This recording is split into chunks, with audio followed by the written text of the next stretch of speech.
بسم اللہ الرحمن الرحیم۔ السلام علیکم دوستو، آج کی ویڈیو میں ہم ایک ایسا واقعہ سنانے والے ہیں جسے سن کر آپ کا ایمان تازہ ہو جائے گا۔ ایک دفعہ ایک شخص نے حج کا ارادہ کیا، جس کے لیے اس نے دن رات محنت مزدوری کر کے حج کے لیے اس شخص نے رقم جمع کی۔ اس زمانے میں بھی لوگ آج کی طرح قافلوں کی شکل میں روانہ ہوتے تھے۔ قافلے کے لوگوں کو جمع کرنے کے لیے ایک انتظار گاہ بنائی گئی تھی، جو اس شخص کے گھر سے کچھ ہی دور تھی۔ روانہ ہوتے وقت وہ شخص گھر والوں سے اجازت لے کر روانہ ہونے لگا۔ بڑھتے جذبات میں سب رونے لگے اور اسے دعاؤں کے ساتھ رخصت کیا۔ اس شخص کے گھر اور انتظار گاہ کے درمیان ایک جنگل پڑتا تھا۔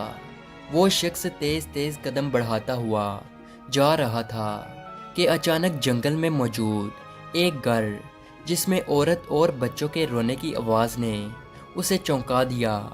ان آوازوں میں اتنا درد تھا کہ اس سے رہا نہ گیا۔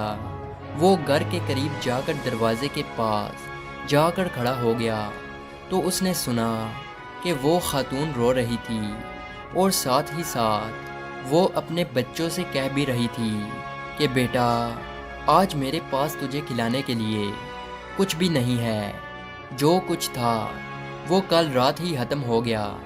بچے بھوک کی شدت سے رو رہے تھے، اور دوسری طرف وہ خاندان کسی غیبی مدد کا منتظر تھا۔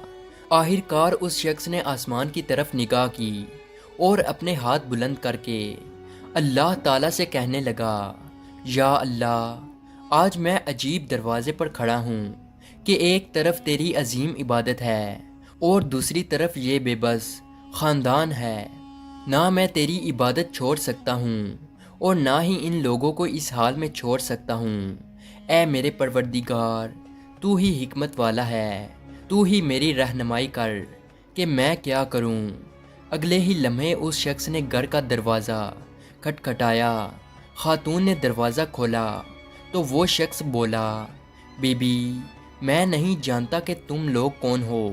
میں بس ادھر سے گزر رہا تھا تو تمہارے رونے کی آواز نے مجھے رکنے پر مجبور کر دیا۔ میں نے تمہاری ساری باتیں سن لی ہیں۔ یہ لو، میرے پاس کچھ پیسے ہیں اور کھانے کی چیزیں ہیں، ان سے اپنے اور اپنے بچوں کے کھانے پینے کا انتظام کر لو۔ وہ خاتون اپنے جذبات پر قابو نہ پا سکی اور روتے ہوئے بولی، اے اجنبی، پچھلے دنوں میرے شوہر کا انتقال ہو گیا تھا، تبھی سے ہم پر مصیبتوں کے پہاڑ ٹوٹ پڑے ہیں۔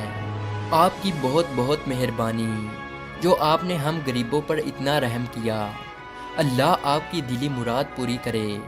حج سے زیادہ اس شخص کی دلی مراد اور کیا ہو سکتی ہے؟ لیکن حج کے لیے جو سرمایہ چاہیے تھا، وہ تو اس شخص نے اللہ کی راہ میں خرچ کر دیا تھا۔ وہ شخص نہ گھر واپس جا سکتا تھا کہ گھر والے کیا سوچیں گے کہ حج کیے بغیر واپس آ گیا۔ چنانچہ وہ شخص جنگل میں چھپ کر بیٹھ گیا اور حج کے دنوں کے گزرنے کا انتظار کرنے لگا۔ کچھ دنوں کے بعد جب حج کے دن گزر گئے اور قافلے کے لوگ جنگل کے راستے اپنے اپنے گھروں کو جانے لگے، تو وہ شخص بھی چپکے سے اس قافلے میں شامل ہو گیا۔ تبھی ایک شخص اسے مخاطب ہو کر بولا، جناب، حج مبارک ہو۔ میں نے آپ کو فلاں جگہ آب زمزم پیتے دیکھا تھا۔ کچھ دیر کے بعد ایک اور شخص بھی بولا، میں نے آپ کو طواف کرتے ہوئے دیکھا تھا۔ اور ایک اور شخص بولا، میں نے آپ کو شیطان کو کنکریاں مارتے ہوئے دیکھا تھا۔ غرض یہ کہ ہر ایک حاجی اس کو موجودگی کی دلیل دینے لگا۔ وہ شخص جب گھر پہنچا تو گھر والوں نے بھی خوب استقبال کیا اور حج کی ڈھیر ساری مبارکباد دی۔ لیکن وہ شخص اندر ہی اندر پریشان تھا کہ میں تو حج پر گیا ہی نہیں تھا، تو کیوں وہاں پر موجود حاجی میرے وہاں موجود ہونے کی دلیلیں دے رہے تھے؟